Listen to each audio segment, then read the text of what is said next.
some time ago, I actually attended a church gathering. Just want to see what these guys do. So it's like a Wednesday night, and the preacher speaks for like 5 minutes. He says whatever he says. And then the most interesting thing happens.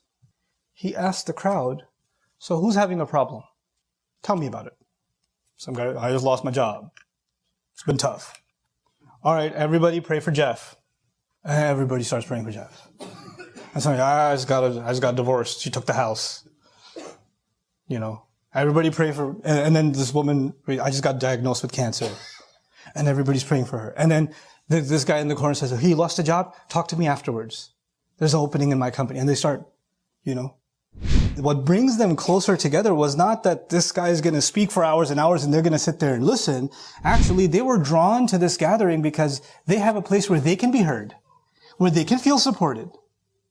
Rasulullah sallallahu alaihi wasallam was an amazing listener.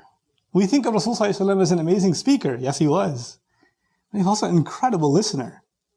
A lot of times, the people whose hearts you want to affect, you and I start thinking, if we just talk to them, they'll change. Let me tell you, more than talking to people, we have to learn to listen to people. We have to learn to listen to people. You don't listen to just answer them and argue back, or before you even finish hearing what they have to say, you already have 10 answers for them. No. Just listen. Don't listen with a pre-programmed, I'm going to answer them real good. You know, there are some people that are listening to a question halfway through. Let me tell you what. No. Just listen. Just listen. This is not a debate. It's not a contest. You're not going to crush them with evidence. This is not going to be some sort of a competition where you're going to answer them real good and everybody's going to go, Takbir! No, none of that. None of that. Your job is just to be a good listener first. Let people say what they have to say. Let your family members air out what they feel. And you have to first, if you can't empathize, one of the qualities of the Prophet ﷺ, بِالْمُؤْمِنِينَ رَؤُوفٌ رَحِيمٌ. The Prophet ﷺ is ra'uf, which means extremely empathetic. Meaning he goes out of his way to try to understand what others are feeling. What others are feeling. So many times you find narrations of the Prophet ﷺ, people came to him and said, I need this, I need this, I need this.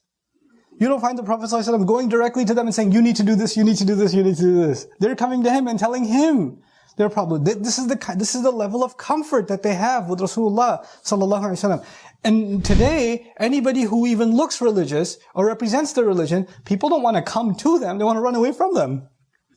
Oh, if I just go anywhere close, the lecture is going to start. I don't want to do that.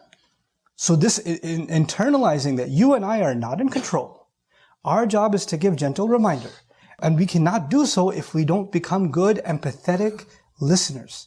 If we don't empathize with the feelings that you don't have to agree with somebody else's feelings, but everybody's entitled to their feelings. Everybody has feelings that they have to work through. And we have to be able to do that, especially for those that we love.